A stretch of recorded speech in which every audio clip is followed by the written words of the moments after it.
Welcome to Unwind and Wonder podcast.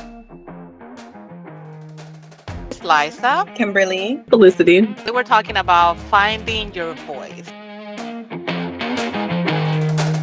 For me, I've been thinking about this topic because we've had this topic out in the atmosphere, and I've been meditating on it. And one thing that I think about when I think about finding your voice is like, you know how your intuition speaks to you and tells you when you should be saying things. I think that's a very important part of finding your voice because what you say is important. And listening to your intuition is really going to take you to what you really do need to say. And one aspect of it that I really think is interesting is how sometimes you could feel your intuition in your body. Like sometimes I get like kind of like a warm feeling in my throat when I'm gonna say something or yeah. So I think there's so many clues, but I want to learn more about it for myself. When I think of finding my voice, I actually have a moment in time where I know I found my voice. And I'll explain why. Because before I was always that really shy, quiet. I didn't speak up. I never really said how I felt. Like I was one of those very timid kids growing up. And it wasn't until I started doing counseling where I was able to build that confidence because I needed to build that confidence in order to work with my clients. And for me, like I'll never forget, there was one day where I had a really particular case, and I went back home to tell my mom, like, "Mom, like I think I found my voice today." And I was like, I feel like people actually are listening to me. And my mom she looked at me so confused, she's like, but I thought people, and I'm like, no, there's like different levels of like listening, like being present and listening. And people are just like, yeah, yeah, cool, like I got it. And then you have like that thorough, like I see you, I hear you. And that moment was so, it was impactful for me just to feel like, I matter and my voice matters and I'm being heard. And for me, when I feel like almost finding your voice, it's like finding yourself. It's more like finding myself, like who am I, what I want to be, where am I like a as a person. Finding myself. So for myself, it's not like almost like projecting it out to other people for other people to understand me, but for me to find my voice as to who do I feel that I am. Like how do you identify? Like you mean like how do you identify? But do you mean like different layers? Like, like mom, aunt, sister, therapist, or Good question. I think in general, like where am I? Where do I stand overall in this world? I was just thinking how like so you're finding your voice, Liza, is like finding yourself, who you are. And Kim, yours was like a moment that you found it and you found it and you're there. And for me, I was looking more at it like every day, like every moment, like how do I find my voice like on a continual basis. So it is all very different. when I think about finding your voice and what I would tell someone that's struggling, right? Because I think of the age. Like I also think about the person and what age they're in. Why? Because it's more like you have to think about it. Like if we're talking about of our audience, like a young audience, then it becomes that identity crisis because you're trying to figure out who you are, especially like if you're in high school or if you're in middle school, you're in a different part in your life versus if you're in, adulthood, somewhere maybe in your late 20s into like your 30s, 40s, 50s. Like it's also you're like in another part of your life. So I think it really depends what voice you're trying to find. If it's because again, we have so many different examples of what voice can look like. So I think, to the point about being true to yourself, it's more of like understanding one, what your desires are, what your needs are, what makes you feel whole and what makes you feel full and heard and seen. So I think it starts by identifying what you're trying to accomplish. I was But I did also want to add to Felicity's point because Felicity, you mentioned it's your point. It's more like how you show up every day, and I feel like that is something like when I hear you say that, it's more of like, the way we show up today may not be how we feel or how we show up tomorrow, and the reason why what you're saying is kind of like I'm processing it is more because who knows? We could have had a really bad day. Like I'm just thinking about last week. I've had some really hiccup days, and it's more like, how do I then find my voice to show up for those challenges, those days where it's like, I know I'm not my best right now, and how do I still, I want to still show up in the best way possible. And I think it starts with acknowledging, like, all right, today's it's not one of my strongest days. And then it's like, what do we do to then still put our best foot forward? Have you ever heard Fat Joe say, yesterday's price is not today's price? Have you heard that before? Absolutely. Yes. Yes, Yes. it's so real. It's so real. And that even finding your voice to be able to say that, because people expect things from you all the time, like, and they expect you to be the same as you were yesterday. Like, no, it's a new day. I am different. You're different. Yesterday's price is not today's price. Like, how do you really know if you're following along or what other people are doing, or what you really inside yourself are feeling, something that you're passionate about? And someone said, like, when you can just do it nonstop, it doesn't even feel like work. You just so passionate about it that you just like, I just want to do it. If there's no reason, I don't need a motivator. It's just within me that I just um, go for it. Is there something, now that I go into this, like, is there something that you feel like no one has to tell you, like you're very, very passionate about, doesn't feel like work? For me, honestly, I think it's listening to people and being nurturing. Like those things, they just come so natural to me. And that's how I know, like, so right now I'm in school, for anyone who doesn't know that, I'm in school to be a psychiatric nurse practitioner. And part of the reason I chose that, yeah, or it chose me, is because I know for a fact those are my skills. Like that is when I just feel so comfortable and everything just is flowing. So I just know it's just perfect for me. So that's like that's me not doing any work at all. It's effortless. I'm on 100% cosign on that because I agree. I feel like both of you, like, 100%. you are one of the most easiest people to talk to. I feel like you can put that aside and you can just focus on, like, this is what we have to do. It's gonna get done, and your voice never changes. Like, can we just acknowledge that you are just always like That's Felicity? the thing. So I think some of it, I may have learned some of it from my dad because he was very, very much like that. But I don't know if maybe it was like in us. So he has had it and he has it and I have it too. And it's just like a groove that I could just slip in so easily, and just like, let's go. Yeah. Definitely, you know what? I should have been a lawyer. I'm a something to say, and that comes natural to me. Like if I really need to think about something that's effortless, I Ready. can start I'm very good at just competition. I'm gonna just use that as, like, you know what? I'm very competitive. I don't care what it is. If you just say I could tie my shoes faster, I'm gonna be like, let me see if I can tie my shoes faster than you. Like it's just naturally competition. But I want to say it's like fun it's not like, it's not coming from a bad place. It's more of just like, I like to be competitive. So that's something that comes natural, and it can be the smallest conversation. It can be even like, and I'm very like, I just want to know things, like just asking questions is just more of like, but I feel like that skill I had to build that because I wouldn't always ask questions. So when I found my voice, I felt more comfortable to ask questions, because before, I would just take things for what it was. If someone said, no, this is denied, all right, thank you. Now it's like, no, what do you mean? But why? But what can we do? What do I have to do? What should I do? What can I do? Who can I call?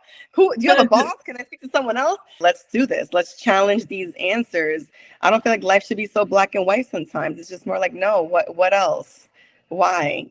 So I just that comes natural to me. That's a talent too, Cam. That's I think if I'm not asking, then what am I really doing? I feel like I just need to know. I just need to figure things out sometimes. So finding your true self, that's something that it came into when I was doing a little bit of research. What is something that you do that you feel very strongly about? And that's how you could start unlayering your authentic self. But during that time, you have to come across different things. Like you cannot just remain in one. We have to break out of this comfort zone to actually know what we like and we don't like. They say no, you don't grow in your comfort zone or something like that. They were saying, yeah.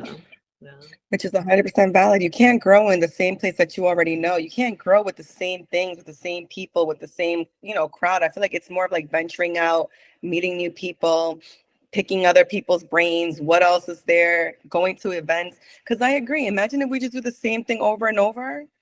Where's the growth in that? How do you find your voice in that? How do you find who you are if you're just like in your own voice, in your own head? Like how would we be able to grow if that's where we stay? Right. And it doesn't have to be something major because I think like when you say to someone, come out of your comfort zone, like it creates a lot of anxiety. People who's like trying to find themselves and you having this self-doubt and you don't know that you belong there and you are struggling with those things, you might regress to let me go back because this is so much for me. How do you deal with those emotions? Find the person that you feel comfortable with where people just like, yes, you can do it, and you're doing great, and this is what's going to happen, and very supportive of you, and they could see you through, like you guys, like hype people, like you're the hype women.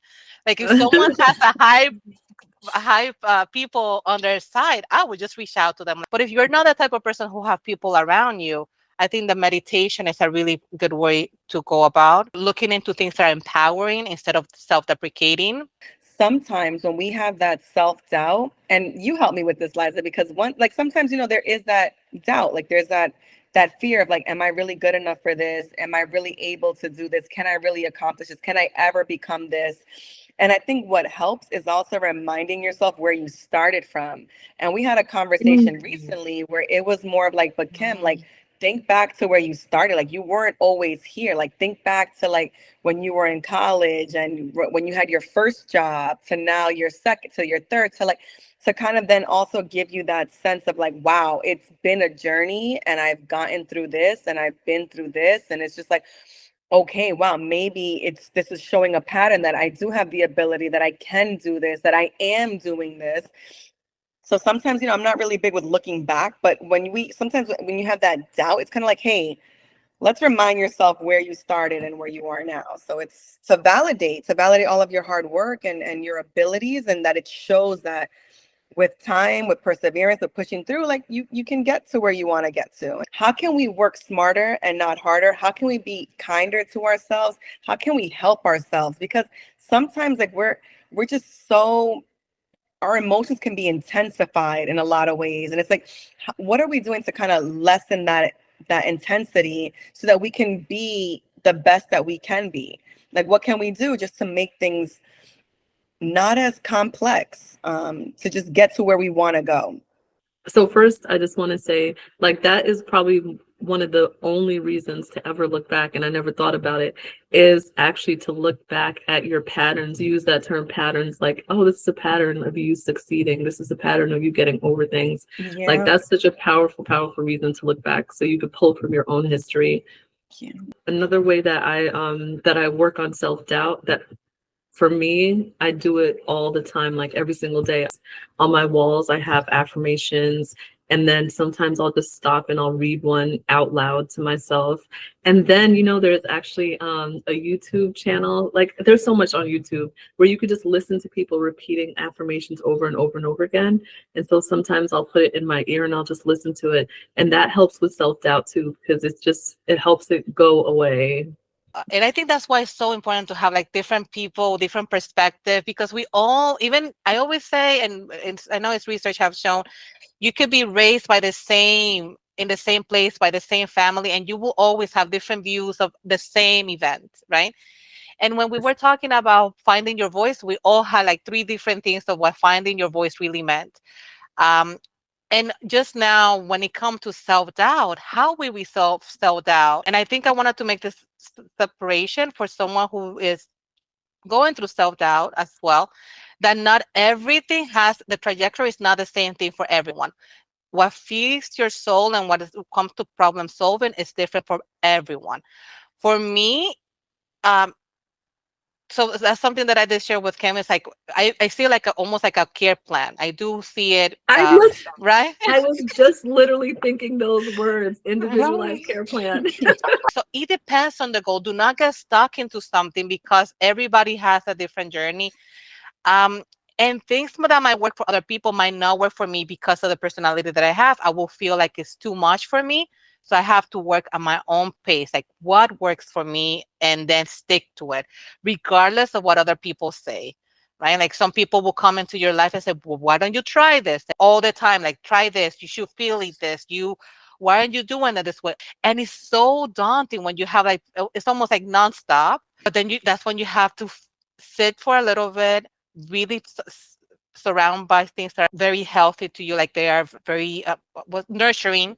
Like one of the words that you mentioned before, like very nurturing to you, something that makes you stronger, values who you are, where you are right now, and where you want to be. And I think that process will allow you to find yourself and also at the same time removing that self-doubt. Well, something that I learned from this is definitely the looking back, because I know we always have conversations about patterns, like seeing patterns, and why they're so important. But then looking back at your own life to see those patterns, like, look, I was able to do it. I was able to speak up for myself. I was able to talk to this person. I was able to do this, like, and that gives you strength, like, oh yeah, you know, I'm capable. This is something I could do. I've done it. Look, I did it this time. That's like that's pretty powerful. So that's definitely something I'm going to put into practice to remind myself of who I am. When I think about giving advice, or when I think about something that I would want people to take away, I always think back like at a younger age. Like I always think back when I was like 15, 16, and what I would have liked to hear that would have helped me. Sometimes I think I still would have been that closed-minded 15, 16-year-old. So if anybody would have even given me like a word of advice, I'm like, nah, they don't know what they're talking about. Even though, right, once you get older, you're like, like people, they know what they're saying. Like, you know, and sometimes like I just think about what I would have wanted to know. And I think, you know, just depending on who the audience is that you'll get there when you're supposed to get there. Like, 'cause I think there's another race to get to where, no idea, right? But when we think about it, we're always in a race to find who we are, race to find our identity, race, like there's always like this race.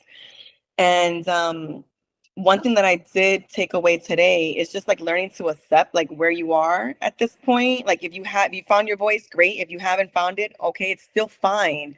And it's kind of just knowing to accept that this is where you are. Like you're in this part in your life. If you want to change, if you want to improve, then it's going to come with steps. But start with accepting that you've gotten this far, that you are here, that you're in this level, whatever level it could be, and embrace that. Because I don't think I ever really stopped and just embraced an age. It's like, embrace this. You're not getting this back. Like, embrace this. You'll So never see it again. it's right after this moment is gone. Like, it's done. So if I had to give advice, it's more like embrace where you are in your life right now. Enjoy it. Do, like, you know, based on even what Felicity said earlier, like just show up in your best self. Whatever the day looks like, just show up in your best self. And I feel like that's my biggest takeaway. Like, just come today, show up, do your best, and then tomorrow's a new day. Gains. Count your gains, because even those things that you guys mentioned about, oh, but like I said, you do X, Y, and Z, for the life of me, I will never see them. Sit there for a moment and also think like, oh, you did that. You did it. No, like it would have not been done if you don't actually put it into action. One thing is to have it in having all these plans, but actually put it in paper and put it in action is something very different. Just hearing you say that, it sounds like giving yourself your flowers. You know how we always wait for someone to give us flowers, and we always wait for like, oh, thank you. What I hear you saying is like, give yourself your flowers. Like, acknowledge all of that beauty that you're doing, all of that great work that you're doing. Like, no one else is doing it. Like, you're doing it. It's like acknowledging that.